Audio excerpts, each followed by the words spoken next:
It's not going to happen for you. Here's one way to remember it. As you can tell, I like acronyms. So this one maybe will help you with a little bit. Thrive. The T is thankful. Be thankful for what you learned last year. And you did learn things. I know you don't want to admit it. I know you don't like it. I know you don't want to say, man, it was a terrible year. I just don't want to get it past me. Internalize it and understand what you took away from it. You learned stuff last year. It's very important to not let it go. H, hope is not a strategy.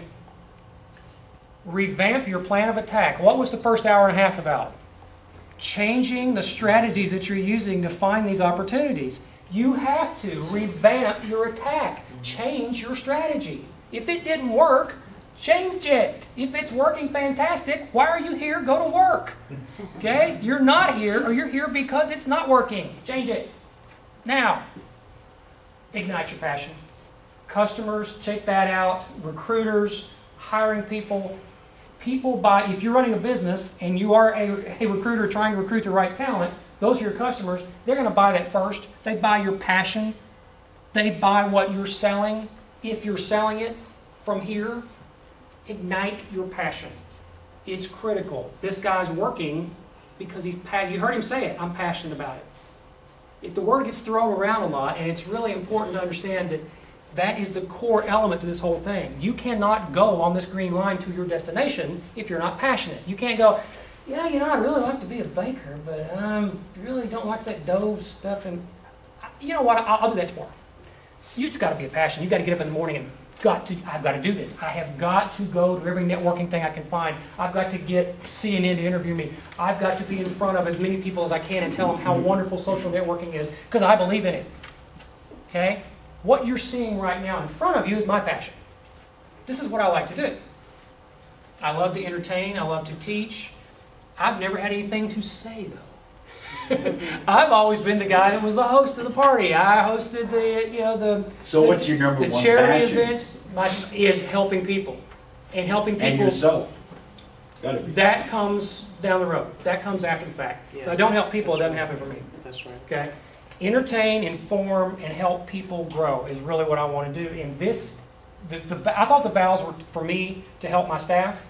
And at the end, the Vowels have helped me because they're that powerful, they're that strong. They have helped me to ignite my passion. This guy and I met on LinkedIn, and it took us about 15 minutes to figure out that there were so many commonalities to what I was doing and where he was headed that they absolutely, talk about linking up, these two absolutely have linked up. We talked about the V, visualize, where you want your business, you want your work life, you want yourself to be in 2011. And you have got to expect to succeed. I know you came in second 7 times. I know you've been unable to get in front of somebody for 15 months. You have to expect that it's going to happen. You must decide that it's going to happen. You must absolutely believe that you have the best opportunity ever to change yourself at this point. And when you get in front of somebody, you've got to show them who you are. You will expect to succeed. You will be able to do that. If you expect to get turned down, you expect to come in second again, they can read that. They can feel that. They can feel the angst in the room. The person who lost out on the job that I just hired asked me 2 questions that scared the living crap out of me. Keep in mind, 500 to 300 to 4 to 2. She asked me 2 questions. Keep in mind, this is a commission sales job. 2 questions. So what happens if I have a bad month?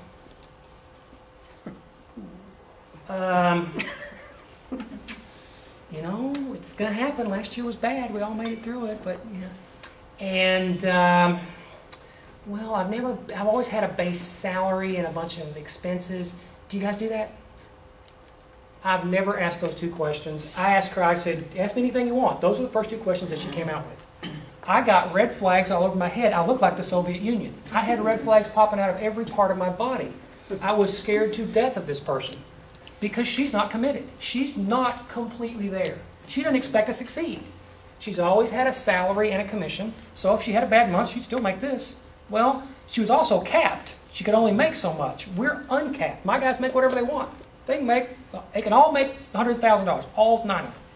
Nobody's going to stop that. They can make $25,000. We're not going to stop that either. That's America, okay? She wants a version of America I don't live in. It scared me. And so I went to the other one, asked, give me, what are your questions you have for me? They were all about the company, they were all about the growth, how fast can I get to this, what will it take for me to be there, tell me about the best question I've ever had, tell me about the best rep you have on your staff, tell me what you like about them, that's who I want to be. Done, you're in, you win. She sold me because she expected to succeed. And she did not have the best resume either, by the way. No sales experience, none, not a drop of sales experience. That does not make us people with sales experience feel any better. But again, if this other person who had the sales experience had just made me confident that she was going to expect to succeed, she'd have won. I only went to her because the person I thought that was going to win was wobbly, and she proved it.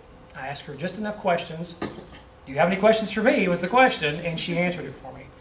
And if she's if she's unconfident with me, or unconfident, not confident with me, what do you think she's going to do with a client that she's sitting there and the guy says, I don't know, that's a lot of money to invest for 12 months now. I don't know if I can afford to do that. And she goes, you're right, it is a lot of money. I'll come back next month. No, that's not how we do things. We want to at least give them the opportunity to understand why it's going to work for them. What we're really talking about here is change. If you have read the book Purpose Driven Life, Rick Warren's quote is on my wall. I printed it out, put it on my wall. It's been on my wall ever since the book came out. This is about change. Growth is often painful and scary, and it is. There's no growth without change. There's no change without fear or loss. There's no loss without pain. 2009 was all about pain.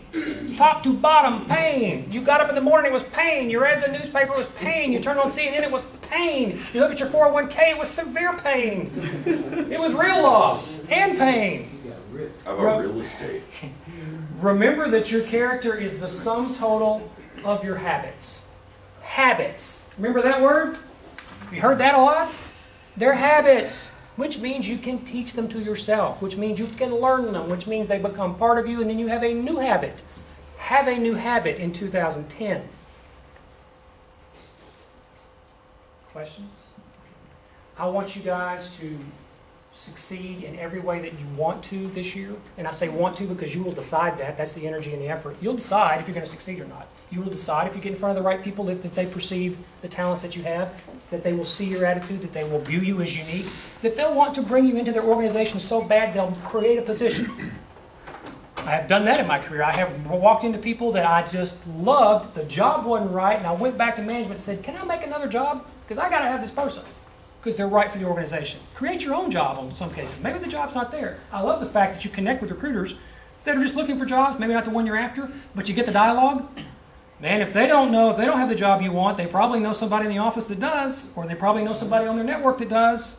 And that's the personal connection. That's the taking your hand and walking you over. I'm in a lot of chamber events. Chamber events are, if you don't know how to network, are very painful. And the new people that come in, you can tell the people who've never been there before, they don't know what to do. Chamber events are, Bob, you're a new member. Come here, I want to introduce you to somebody. And I walk them over and say, John, you run this. Bob, you run this. He's a great guy. I met him earlier. You guys have fun. I introduce him and I walk off.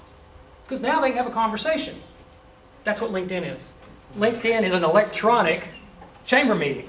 Because what happens when I recommend Carlos or he recommends me, or I send him something, hey, you need to talk to this guy. I've done the same thing. I've taken the guy's hand, walked him over to Carlos and said, Carlos, you got to help this guy find the next guy up the line. Carlos is fantastic. There you go. Boom, electricity.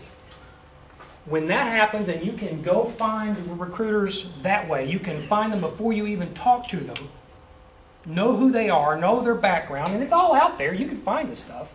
Once you have it, now you can use it for the good.